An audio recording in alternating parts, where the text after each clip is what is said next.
You ask Tiger to solve. This deals with linear equations with one unknown.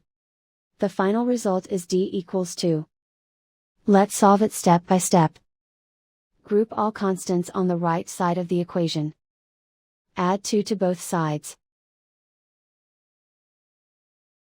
Simplify the arithmetic.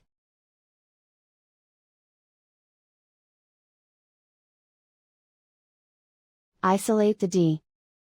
Divide both sides by 2. Simplify the fraction.